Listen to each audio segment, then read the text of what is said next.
Vamos lá, pessoal. A última parte dessa aula de sistemas e modelos, né?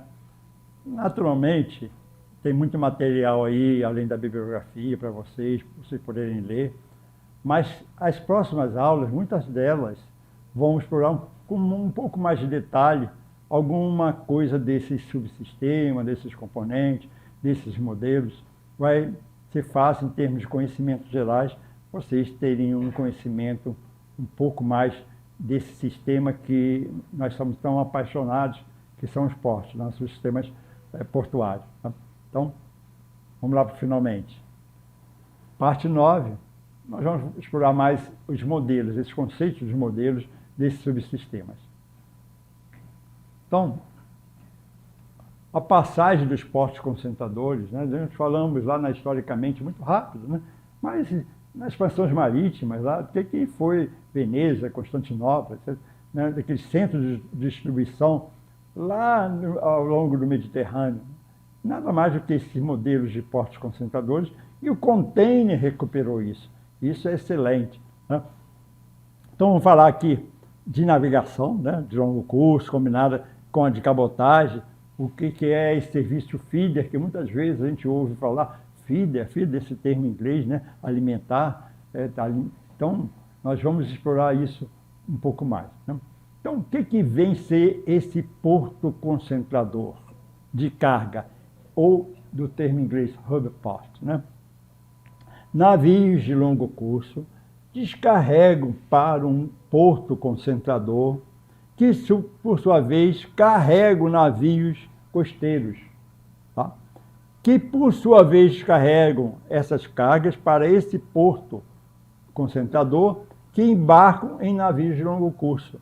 Então, isso aqui nada mais é de um modelo analógico, que nós vamos verificar o que é. Tá? Antes do container, perdão, desse sistema que foi o mais brilhante, né, por alguns autores, a invenção do século passado, do século XX, né, as cargas eram movimentadas assim, soltas. Qualquer chuvinha parava essas embarcações. Né? Mas chegou esse cara aqui, esse moço aqui, que devia ser muito brilhante ele, a ideia de não descarregar mais seus caminhões, tirando aquelas cargas todas soltas, movimentando, levando ali 1 hora, 2 horas, às vezes, numa movimentação de descarregar um baú. Eu já vou embarcar meu caminhão todo, foi a ideia dele. Foi melhorando. Né? Isso foi em 1956, o Brasil, em 1981,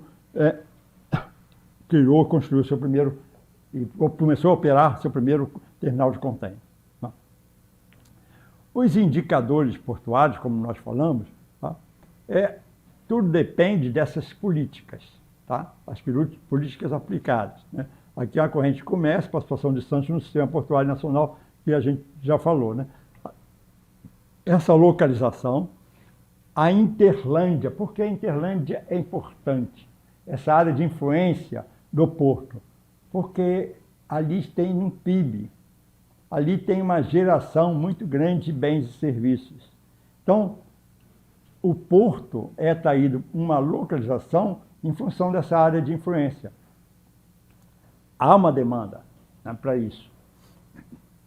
Naturalmente, as acessibilidades, o ordenamento das instalações, o arranjo, as expansões. Nós vamos ver como é que isso aqui é importante. As facilidades. Tem que ter luz, tem que ter água, tem que ter comércio, etc., para atender todo esse envolvimento aqui de um porto. Tá? Qualidade, esses indicadores. Né? Isso aqui já existe há muitos anos, praticamente desde que o mundo é mundo. Né? Organização de Desenvolvimento Sustentável. Mas hoje dá uma sigla para tudo isso, e aí o pessoal começa a querer aplicar. Né? E o ESG, né, do ambiente social e de governança. Tem que ter essa governança. Né? Então, o que vem ser essa cabotagem? O que vem ser esse transporte costeiro aqui ao longo de uma costa? Né? Que, por sua vez, chega até, por exemplo, no sistema fluvial. aqui do Rio Amazonas. Ocorre que Manaus é considerado um porto marítimo por conceito também, porque recebe navegação de longo curso. Por isso que ele é considerado porto marítimo, assim como Porto Alegre também, né? Esse problema recente que houve lá, isso implicou, mas ele está dentro do sistema de cabotagem. E pela regulamentação dessa lei aqui, a lei do Registro Especial Brasileiro, é a navegação realizada entre portos, usando a via marítima, que não é marítima, é oceânica, ou estas vias navegáveis. Tá? Então, por exemplo, Manaus para Santos, ou de Santos para Salvador, etc. Isso aqui é transporte de cabotagem. Tá? E o decreto aduaneiro, ele é mais amplo até, porque ele também já fala da aviação. Mas nós estamos falando de sistema porto aquaviário, né? Então, o porto concentrador, o modelo também, é esse aqui. Ele combina essa navegação costeira com a navegação de longo curso. Ou seja, um navio transportando uma carga dos Estados Unidos aqui para o porto do Rio de Janeiro, ou Santos, etc., que descarrega e embarca num de cabotagem que vai aqui para a costa brasileira. Tá? Isso ocorre também nos Estados Unidos, ocorre lá na China, tá? Ocorre em vários portos. A União Europeia, alguns autores falam que tem uma das melhores cabotagens do mundo, porque todos os navios membros, é como se nós tivéssemos aqui o Mercosul, tá? Com os países que são membros, passando a ter essa cabotagem. Mas se uma carga sai daqui no navio mesmo, e da EBN, né, a Empresa Brasileira de Navegação, para o Montevidéu ou para Buenos Aires, isso não é cabotagem. O pessoal fala erradamente longa cabotagem. Na realidade, isso não é longo curso, mas é internacional, é navegação internacional, né? Porque a gente não tem um tratado do Mercosul para isso aqui, né? Então isso é interessante também a gente saber, né? Então, num trabalho que nós fizemos, uma pesquisa muito grande, em 15 portos envolvendo aqui grandes portos, como de Zeebrugge ou Antuérpia, na Bélgica, Hamburgo, na Alemanha, Bremerhaven, na Alemanha também, Roterdã, na Holanda, etc. Nós fomos verificar como é que esses portos funcionam, quais são os modelos deles, né, que é isso que nós estamos tratando. Nós verificamos que a parte política é a mais importante, porque ela dá garantia, dá perenidade. Essa política é bem feita. Se você entra no Estatuto do Porto de Roterdã, você vê que o gestor tem metas. E para cumprir essas metas, ninguém interfere ali na administração do Porto de Roterdã, que é um porto, pelas características políticas da Holanda, municipal, né? O Roterdã detém 70%, quase isso, das ações do Porto de Roterdã, né? A Holanda tem a diferença. Tá? Mas o que a gente chama atenção é uma política regional, especialmente essa aqui de gestão, né? Ambiental também. A geoeconômica, etc., a espacial e a de expansão. O porto tem que ter área para crescer, né? E os grandes portos, o que fizeram? Estão crescendo cada vez mais para águas profundas, porque isto ganha economia de escala, se reduz muito custo para o consumidor final. Então, ordenamento, a parte logística, né, que são um sistema mais. E com isso, até Avre, o Porto do Avre, que a gente comentou aqui, fez uma expansão em 2000, nos anos 2000, tá? Aqui na desembocadura do Rio Sena. Quer dizer, um porto que já tem um tamanho 15 vezes de um porto mais importante aqui do Hemisfério Sul, que é Santos. Tá? Ele fez já uma expansão para águas profundas na desembocadura. E antes eram todos abrigados por reclusa. Isso aqui não é mais. Essa área aqui tem uma variação de maré que chega a 7 metros. Então, essa expansão aqui, que todos os portos procuram, está aqui. O maior terminal de contêiner do mundo hoje, Xangai, que tinha um porto aqui no continente, que foi crescendo, não suportou, eles fizeram um porto a 32 quilômetros daqui da costa, né, que está movimentando próximo já a 50 milhões de TU. Santos, o porto mais importante de movimentação desses contêineres, equivalente de 20 pés, né, essa sigla chamada TU, tá? como TU é como metro, é M, né? Como tempo é segundo, e TU também para container, né? São containers. Um container de 40 pés equivale a 2 TU. Tá? Um container de 20 pés é um TU, claro, né? Então, isso está movimentando quase que 50 milhões. E Santos foi em 2016 que, desde 1970, com o movimento de mil e poucos TU, alcançou 50 milhões. E agora, até 2030, deve alcançar os 100 milhões. Isso aqui, em cada 2 anos, faz já os 100 milhões de TU. O porto de referência, o porto mais acadêmico, inclusive para nós que estudamos porto, é Roterdã. Tem aqui uma série de dados, de conhecimentos, de literatura acadêmica que nós aprendemos muito com eles, né? Porque o porto de Roterdã chegou aqui num determinado momento, já tinha 40 quilômetros de cais, tá? Mais direita, mais esquerda, e fez uma expansão aqui, entrando no Mar do Norte. Uma área quase que 3 vezes a do Porto de Santos, tá? Que chama-se Maasvlakte 1, depois Maasvlakte 2. Uma expansão que é uma das referências. Seguiram os portos de Aves, Los Angeles, Long Beach, nos Estados Unidos, Singapura na Ásia, Algeciras na Espanha, né? E a gente está aqui já com alguns trabalhos para Santos. Então, aqui é uma simples ilustração, tá? Nós não temos ainda essa localização, mas por que Santos demanda? Isso aqui nós vamos ter uma aula sobre essa questão das expansões para águas profundas.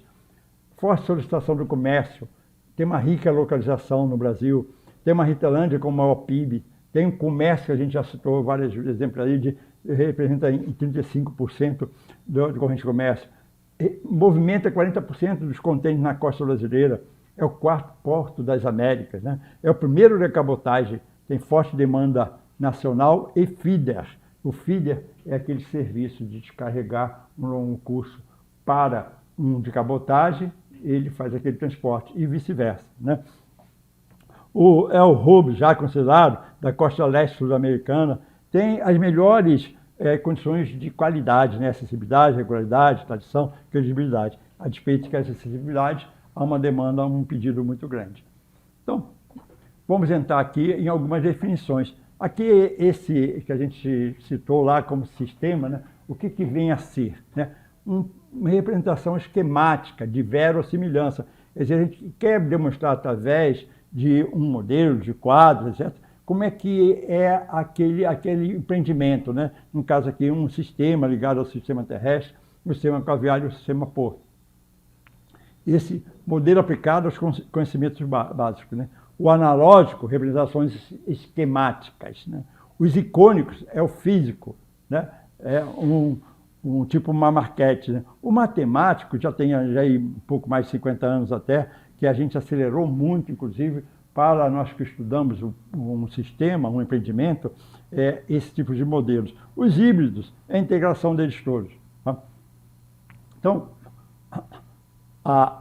os icônicos, como nós falamos, nada mais é do que, por verossimilhança, o ambiente real empregado em potencial em obras hidráulicas, em poços, correntes, esforços, cabos e outras coisas mais. Tá? Então, está aqui um modelo físico de um porto, seu canal, né? Sua movimentação, as isóbatas, né? Essa área de mesma profundidade, né? Em curvas, como é que isso tudo funciona. E os equipamentos, o navio, por exemplo, que a gente vai testar nesse modelo físico, tá? Ele precisa também estar na mesma escala do modelo. Se o modelo tem 1 para 170, esses navios aqui que nós vamos testar também tem que estar nessa escala e eles estão testados dessa forma, né? As representações matemáticas, por exemplo, esse Tanscad é um dos modelos, mas tem vários outros, tem outros disponíveis. Esses Tanscad foram aplicados para verificar as vias de acessibilidade rodos e ferroviárias desse determinado porto, inclusive interna, que mostrou que as vias internas têm capacidade, elas estão aqui menos 50% da demanda, quer dizer, elas têm capacidade, o problema é outro, o problema é de traçado, problema de drenagem, problema de sinalização, de gerenciamento, quer dizer, tem outro problema, né? Aí é fácil, você constrói um montão de viaduto, isso aparece, chama atenção, e aí isso... E o modelo híbrido, ele, naturalmente, é a mistura desses modelos. Tá? Então, temos aí um modelo físico, em que foi tirado essa área aqui, e foi verificar como é que isso reage no modelo.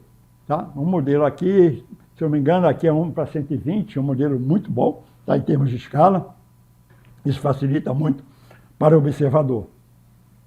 Então, está aqui esse outro modelo, esse daqui é 1:170, em que se foi verificar com o aumento do porte dos navios, os navios atracados têm arrebentado muito cabo, causando casos, não aqui no Brasil, mas no Brasil muitos cabos rebentam e rebentam até instalações, tá? Mas não causou casos fatais. Mas no mundo isso já causou casos fatais.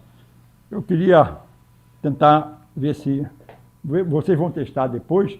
Ele faz um movimento, vai passar um navio aqui, ao longo aqui, vocês vão ver que esse navio aqui se desloca. E aí com esses equipamentos, no modelo físico, a gente verifica que há esse esforço de deslocamento desse volume d'água que provoca esses esforços do navio atacado. Tá? E os modelos institucionais também, o modelo público, como é que era a infraestrutura, era pública, a subestrutura era pública, isso até a lei anterior da lei de esportes, que é a de 1993, né? E a de 2013 se manteve esse conceito do landlord, né? A infraestrutura é pública e a subestrutura, a operação, é privada. O transporte tem uma mistura aqui em que a subestrutura pesada é pública e a iniciativa privada opera, né? E o privado, os terminais de uso privado, né? Chamados TUP aqui no Brasil. Tá? Então, tem alguns exemplos aqui nesse Porto de Santos, de algumas TUPs, inclusive dentro da área do Porto Organizado. Ou seja, a Poligonal veio regulamentar esse tipo de instalações privadas aqui dentro. Em geral, no mundo todo, o que é mais usado é esse sistema landlord, né? Em que a infraestrutura é pública, mas os equipamentos, instalações, etc., e a operação é privada. E, por fim, esses conceitos também da área primária, né, que há uma confusão, às vezes, com recinto alfandegado. Isso é importante porque, muitas vezes, um despachante, um importador, um exportador, né, ele pode ser levado a um engano. Então, é bom considerar que portos, aeroportos, fronteiras, eles estão no conceito aduaneiro como área primária. Tá? Não quer dizer que é um recinto alfandegado. Mas tem dentro deles as instalações portuárias, no caso dos portos aquaviários, alfandegado, os IPAs. Tá? Então, vários terminais aqui podem movimentar cargas de importação e exportação internacional. Isso é possível, ok? Em recintos alfandegados, inclusive na área secundária. Não é só aqui, que aí ele pode descarregar numa área primária, no recinto alfandegado da área primária, e depois ser transportado para o interior de São Paulo, etc., para um terminal alfandegado. Ele vai em trânsito para esse terminal. E, por fim, o conceito também de plataforma logística, muito rápido, né? Das estações aduaneiras do interior, os dépots, que passaram a ser elemento fundamental, especialmente para os contêineres vazios, porque os contêineres vazios fazem a logística do contêiner cheio. Tá? Esses conceitos de CRIAs, né? De REDEX, terminais remotos, né? Terminais que são colocados ou de uma forma como recinto alfandegado ou não. Né? Então, estamos terminando por aqui, tá? E no dia 5 de junho eu estou esperando vocês para que nós façamos uma interação maior e eu possa dar mais esclarecimentos. Esse curso de conhecimentos gerais, conhecido como curso de difusão de fundamentos de logística, infraestrutura e ambiente portuário. Então, estudem, bons estudos, e aguardamos vocês na próxima quarta-feira, dia 5 de junho, às 19 horas, tá? Muito bom.